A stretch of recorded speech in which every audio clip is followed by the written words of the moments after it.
kelas 4. Ya, berjumpa lagi bersama Yu untuk pagi hari ini di video pembelajaran PKN ya, muatan PKN. Nah, untuk pagi hari ini anak-anak kelas 4, coba perhatikan, kita masuk di pembelajaran N4C ya. Pembelajaran 4 itu tentang mengidentifikasi hak dan kewajiban dalam menjaga lingkungan sekitar. Oke, anak-anak kelas 4 dipersiapkan semua bukunya untuk mengikuti pembelajaran hari ini. Namun sebelum kita memulai pelajaran kita berdoa dulu. Ambil sikap doa ya. Oke, kita berdoa. Dalam nama Bapa dan Putra dan Roh Kudus. Amin. Puji dan syukur ya Tuhan, kami angkat kepadamu pada pagi yang indah ini. Kasih dan pertolongan-Mu sungguh nyata kepada kami. Untuk pagi hari ini kami kembali akan melaksanakan pembelajaran kami dari rumah. Kiranya Engkau memberkati kami Tuhan, memberikan kesehatan kepada kami sehingga kami boleh mampu mengikuti pembelajaran yang diberikan oleh Bapak Ibu Guru. Doa ini kami sampaikan dalam perancangan Kristus Tuhan yang Juru Selamat kami hidup. Amin. Dalam nama Bapa dan Putra dan Roh Kudus. Amin. Oke, anak-anak kelas 4 ya. Ini masih tentang hak dan kewajiban ya. Hari ini itu di halaman 97 sampai halaman 98. Nah, kita akan mengidentifikasi tentang hak dan kewajiban kita terhadap lingkungan sekitar ya. Pasti kalian sudah tahu apa hak kita terhadap lingkungan dan apa kewajiban kita terhadap lingkungan. Nah, di sini Ibu hanya menekankan, coba perhatikan di gambar di atas ada 2 gambar ya. Itu merupakan 2 bencana alam yang masih banyak lagi ya. Ini merupakan 2 bencana alam, yaitu banjir dan longsor. Nah, bencana alam terjadi di lingkungan sekitar kita itu karena ulah manusia sendiri. Kenapa dikatakan demikian?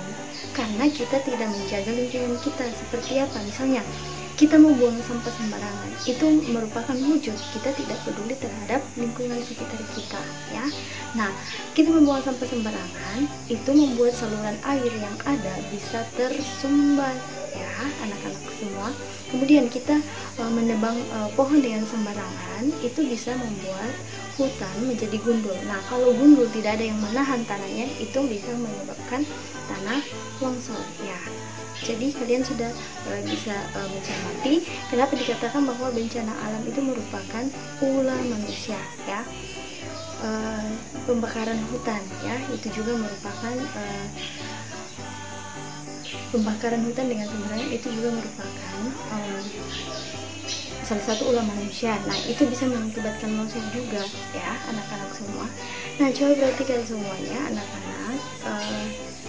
Kita itu sebenarnya sebagai warga itu kita semua yang ada di lingkungan tersebut harus menjaga lingkungan sekitar kita agar kita tetap menikmati lingkungan tersebut. Kalau lingkungan kita bersih, siapa yang menikmati? Pasti kita sendiri. Maka kita harus menjalankan kewajiban kita ya.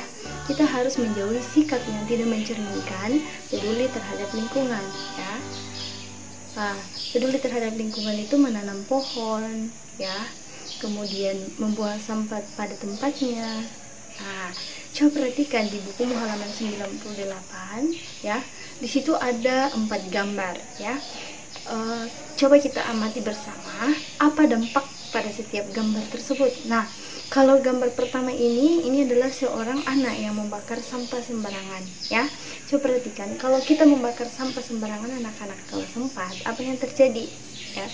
Misalnya anak ini dia membakar sampah di dekat pohon. Nah, apa yang terjadi pada pohon tersebut? Selain dampaknya terhadap polusi udara, pohon tersebut bisa mengalami gugur daunnya, kemudian dia bisa mati ya. Nah, itu dampaknya. Nah, kalau pohon ini mati, apa dampaknya bagi kita? Kita tidak bisa mendapatkan kesejukan lagi. Kalau kita berada di taman ini, coba perhatikan ada kursi di situ.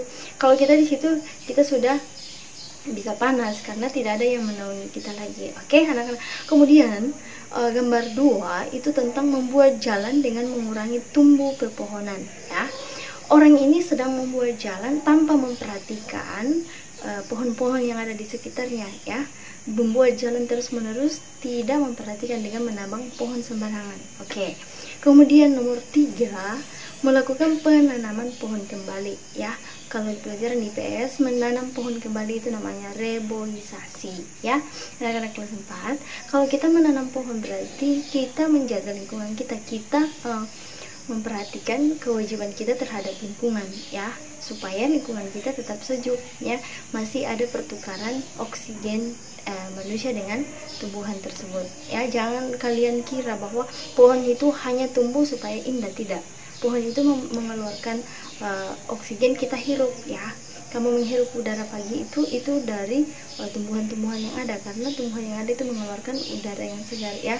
Oke, anak-anak kelas 4. Kemudian yang keempat, coba perhatikan, membuang sampah ke tempat sampah sesuai jenisnya. Di sekolah kita kan ada seperti itu. Ada warna pink, warna hijau, dan warna orange. Nah, itu sudah disiapkan semua bahwa ini untuk sampah yang organik, ini sampah plastik, ini sampah yang bisa busuk dan sebagainya, ya. Nah, kalau kamu membuang sampah sesuai dengan jenisnya, itu berarti kamu menjaga lingkungan, ya. Membuang plastik pada tidak sesuai dengan tempatnya itu bisa membuat tanah tersebut tidak subur. Oke, anak-anak kelas 4, nah coba perhatikan anak-anak kelas 4, ini mengenai hak dan kewajiban kita terhadap lingkungan sekitar kita.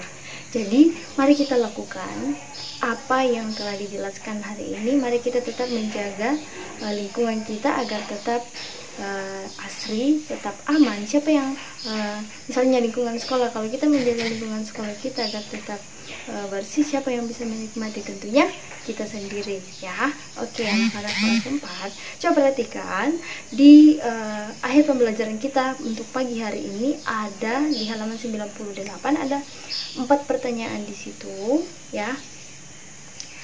Itu tentang